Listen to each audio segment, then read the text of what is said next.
मेरी पसंदीदा औरत हो, हाँ तुम। आप सुन रहे थे मेरी साथ पसंदीदा औरत भाग 29। बारिश में भीगने की वजह से अवनी को तेज बुखार था और अवनी को बुखार में देखकर पृथ्वी परेशान। उसने अच्छे से अवनी को कंबल उठाया और कमरे से बाहर चलाया। अवनी अभी भी सो रही थी, इसलिए पृथ्वी ने उसे नहीं उठाया और किचन में आ गया।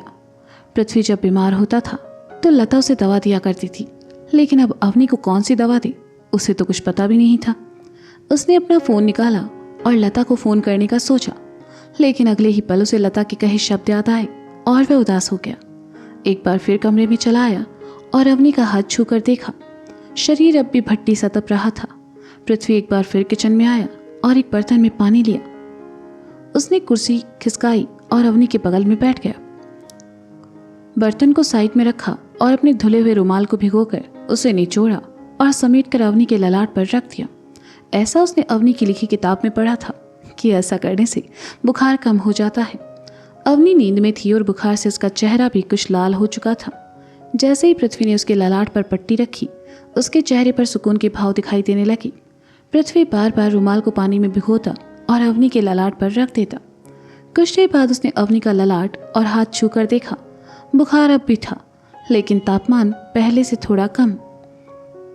ऐसे नहीं चलेगा, मुझे अवनी को लेकर हॉस्पिटल जाना चाहिए। हाँ, यही सही रहेगा, कहते हुए पृथ्वी उठा और किचन में चला आया, जहाँ प्लेटफॉर्म पर उसने अपना फ़ोन रखा था। पृथ्वी ने फ़ोन पर डॉक्टर से अपॉइंटमेंट लिया और उनसे बात कर बाहर आया तो देखा कि अवनी उठ चुकी है और कमरे से बाहर आ रही है। पृथ्वी अवनी के पास आया और कहा, अरे आप उठ क्यों गई? आपकी तबीयत खराब है, आप लेट जाइए। मैंने डॉक्टर से अपॉइंटमेंट लिया है, थोड़ी देर में हम हॉस्पिटल जाएंगे। मैं ठीक हूँ पृथ्वी।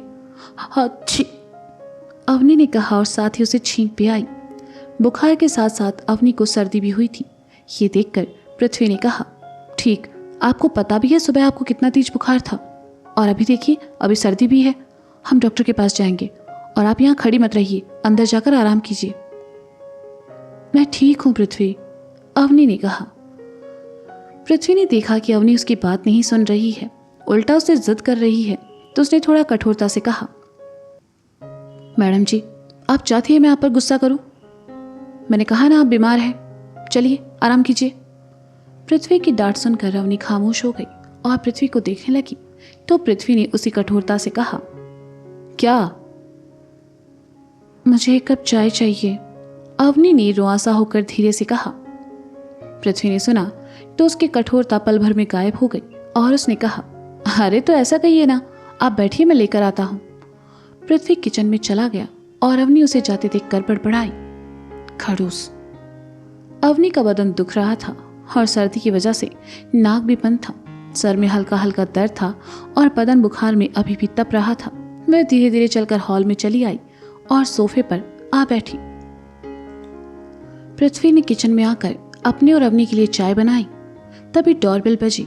पृथ्वी बाहर आया, देखा अवनी दरवाजा खोलने के लिए उठने वाली है तो उसने अवनी से बैठे रहने का इशारा किया और खुद दरवाजे की तरफ बढ़ गया। पृथ्वी ने दरवाजा खोला, सामने नकुल खड़ा था। नकुल अंदर चला आया और सोफे पर बैठी अवनी को देखकर कहा, हेलो भाभी, कैसे हैं आप? ठीक हूँ, अवनी ने फीका सा मुस्कुरा कर कहा। पृथ्वी दरवाजा बंद कर नकुल की तरफ आया और कहा, कुछ ठीक नहीं है, सुबह से बुखार है और सर्दी हुआ है इनको। अरे तो फिर तुम यहाँ क्यों खड़े हो, इन्हें डॉक्टर के पास लेकर जाओ, नकुल ने कहा। अपॉइंटमेंट लिया है, अभी जाऊंगा। तुम बताओ, तुम सुबह सुबह यहाँ क्या कर रहे हो? पृथ्वी ने पूछा। नकुल ने अपनी जेब से गुलाबी रंग का कागज निकाला और कहा, मैं तुम्हें ये वाटर टैंक का बिल देने आया था। पृथ्वी ने जैसे ही सुना जल्दी से नकुल के हाथ से बिल लिया और जेब में डालकर कहा, इसकी जरूरत नहीं थी। वैसे तुम यहाँ क्यों खड़े हो? मेरे साथ आओ, मेरी हेल्प करो, चलो। नकुल को कुछ समझ नहीं आया और पृथ्वी उसे खींचते हुए वहां से किचन में ले गया। अवनी की तबीयत खराब थी, इसलिए उसने नकुल और पृथ्वी की बात पर ज्यादा ध्यान नहीं दिया। वह अपनी गर्दन पीछे सोफे के हत्थे पर झुकाए आंखें मूंदे बैठी थी। पागल है क्या? अवनी के सामने ये सब क्यों कहा? उसे शक हो जाएगा तो? पृथ्वी ने किचन में आकर दबे स्वर में नकुल से कहा, क्या ये सीक्रेट रखना था? नकुल ने हैरानी से पूछा। तुमने कभी किसी से प्यार किया है? पृथ्वी ने पूछा। किया है ना, मैं अपनी रिया से बहुत प्यार करता हूँ। पर तुम ये क्यों पूछ रहे हो? नकुल ने कहा। तो फिर तुम ऐसे बेवकूफ़ी भरे सवाल कैसे कर सकते हो? जब हम किसी से प्यार करते हैं तो यह हमारी जिम्मेदारी है कि हम उसके सारे सपने पूरे करें। पृथ्वी ने कहा। हाँ, ऐसा करने पे आया ना तो मैं किसी दिन रोड पर आ जाऊंगा। मेरी रिया के सपने बहुत महंगे हैं भाई, घर जाएगा मेरा उसमें। नकुल ने किचन प्लेटफॉर्म पर बैठते हुए कहा। लेकिन अवनी के सपने महंगे नहीं हैं, और महंगे हो भी तो मैं उसका हर सपना पूरा करूंगा। पृथ्वी ने विश्वास से भरकर कहा। अरे मैं तो भूल गया। नकुल ने कहा। क्या? पृथ्वी ने पूछा। यही कि पृथ्वी बाबू अवनी के प्यार में मजनू बन चुके हैं। नकुल ने हंसते हुए कहा। चुप कर, वो कप्स दे मुझे। पृथ्वी ने नकुल के सर पर एक चपत लगाकर कहा। नकुल ने हंसते हुए रैंक से कप उठाए और पृथ्वी की तरफ बढ़ा दिए। पृथ्वी ने चाय कप में छानी, एक कप नकुल को दिया, बाकी 2 लेकर किचन से बाहर चला आया। नकुल भी अपनी चाय लेकर बाहर आया। पृथ्वी ने देखा कि अवनी आंखें मूंदे सोफे के हत्थे से हाथ लगाए बैठी है, तो न जाने क्यों अवनी को इस हाल में देखकर उसे अजीब सी तकलीफ हुई। उसने अवनी की चाय का कप टेबल पर रखा और धीरे से कहा। अवनी, चाय। अवनी ने आंखें खोली और सीधी होकर बैठी। उसने कप उठाया और खामोशी से अपनी चाय पीने लगी। उदासी उसके चेहरे से साफ झलक रही थी। पिछले कुछ दिनों से पृथ्वी रोज सुबह अवनी का हंसता मुस्कुराता चेहरा दिखता था, लेकिन आज उतरा हुआ चेहरा देखकर उसे अच्छा नहीं लग रहा था।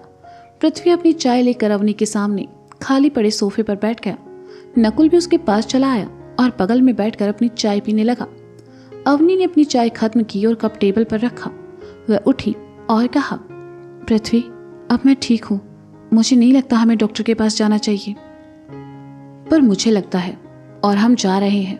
और अगर अब आपने जिद की तो मुझे जबरदस्ती आपको उठाकर नीचे ले जाना पड़ेगा। आप चाहती हैं मैं ऐसा करूं? पृथ्वी ने अवनी की तरफ देखकर कहा। अवनी ने धीरे से नामी गर्दन हिला दी तो पृथ्वी ने प्यार से कहा। तो अंदर जाइए, अपनी हालत ठीक कीजिए और बाहर आइए। अवनी चुपचाप वहां से चली गई। ये देखकर नकुल ने पृथ्वी से कहा।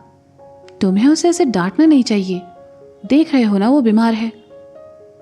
मैंने उनको उनके लिए डांटा है बेटा। देखा ना तुमने अभी क्या कहा? सुबह से 4 बार सुन चुका हूं मैं ये बात। वो खुद को लेकर बहुत लापरवाह है, अपनी परवाह नहीं करती, जानता हूं मैं। इसलिए तो महादेव ने मुझे उनकी जिंदगी में भेजा। पृथ्वी ने खाली कप टेबल पर रखकर कहा। तुम कब से महादेव में विश्वास करने लगे? नकुल ने हैरानी से कहा। पृथ्वी ने नकुल की तरफ देखा और कहा। जब आपकी जिंदगी में कोई सही इंसान आता है और आपको उससे बेइंतहा मोहब्बत होती है तो आप हर उस चीज में विश्वास करते हैं जो उससे जुड़ी हो। हाँ, लगता है अवनी ने सुधार दिया तुम्हें। नकुल ने पृथ्वी को छेड़ते हुए कहा। अभी मैं इतना बिगड़ा नहीं हूं कि मुझे सुधारने की जरूरत पड़े। चलो अब उठो और काम पर लग जाओ। पृथ्वी ने उठते हुए कहा। व्हाट डू यू मीन काम पर लग जाओ? नकुल ने उठकर कहा। मैं अवनी को लेकर हॉस्पिटल जा रहा हूं, तब तक तुम ये सब घर साफ कर दो प्लीज, फिर दोनों भाई मिलकर खाना बनाएंगे, ठीक है? पृथ्वी ने कमरे की तरफ जाते हुए कहा। अरे लेकिन मुझे ऑफिस भी जाना है, नकुल चिल्लाया। उसमें अभी 2 घंटे बाकी है, चुपचाप घर साफ करो। कहकर पृथ्वी अवनी को लेने कमरे में चला गया और बेचारा नकुल मायूसी से उसे देखने लगा। शीशे के सामने खड़ी अवनी तौलिए से अपना चेहरा पोंछ रही थी। उसमें कपड़े बदलने की हिम्मत नहीं थी, ना ही अपने बाल बनाने की। उसने बस मुंह धोया और बाथरूम से बाहर चली आई। पृथ्वी ने देखा कि अवनी कुछ ज्यादा ही थकी हुई और बीमार लग रही है, तो वह उसके हाथ पास आया और उसके हाथ से तौलिया लेकर कहा, मुझे दीजिए। पृथ्वी अवनी के सामने खड़े होकर धीरे धीरे उसका मुंह पोंछने लगा। उसने अवनी के बाल नहीं बनाए, बस बालों की लटों को हाथ की उंगलियों से जमाया और सही किया। ये सब करते हुए उसके चेहरे पर कोई भाव नहीं थे। वह खामोश था और अवनी एकटक उसे देख रही थी।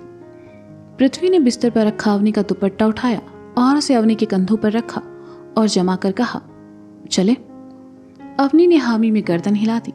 पृथ्वी ने टेबल पर रखा अवनी का फोन उठाया और उसे साथ लेकर कमरे से बाहर निकल गया। नकुल अभी भी हॉल में खड़ा था। उसने अवनी और पृथ्वी को जाते देखा तो कहा, ध्यान से जाना और जरूरत हो तो मुझे फोन करना।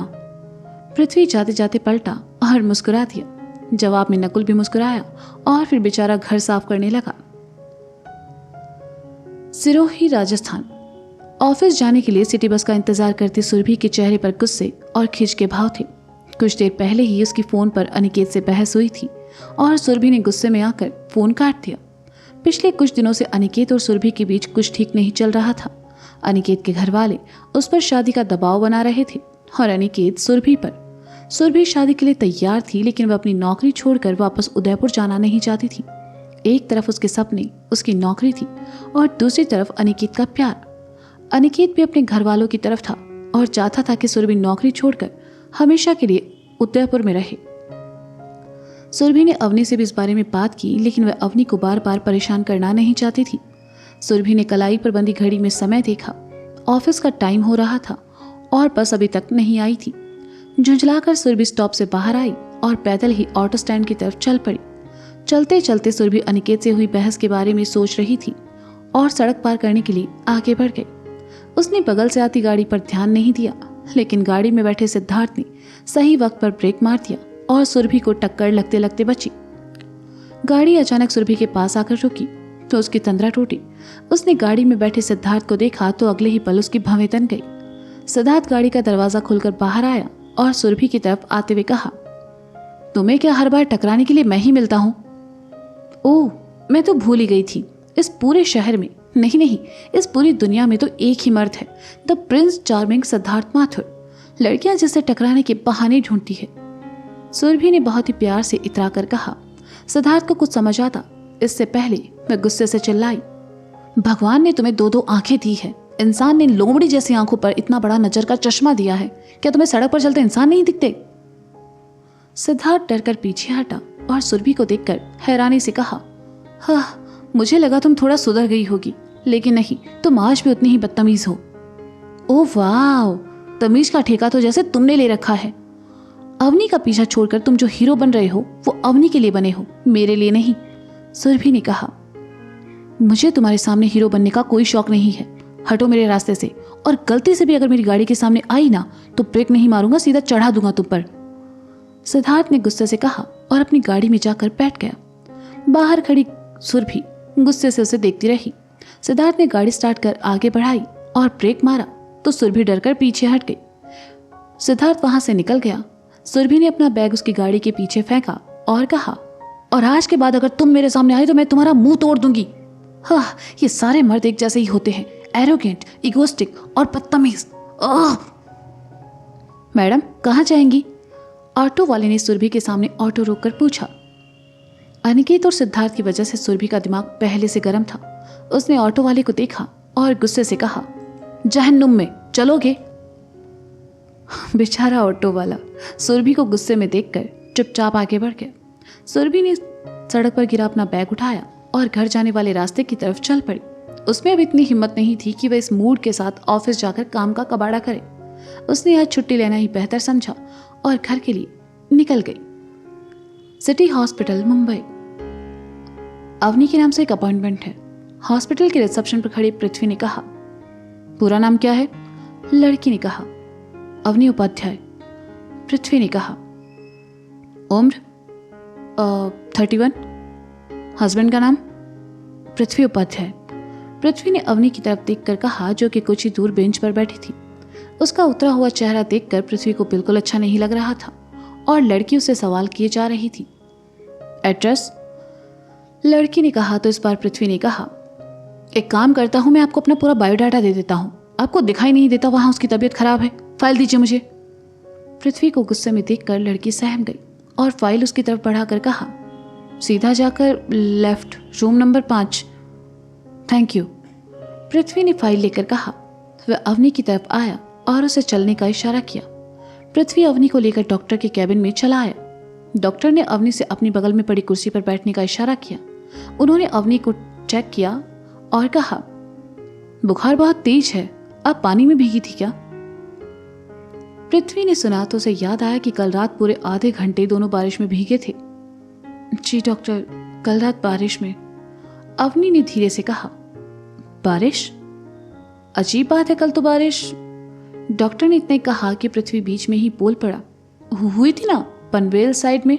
हाँ, आप तो जानती ये मुंबई का मौसम, कभी भी बारिश हो जाती है।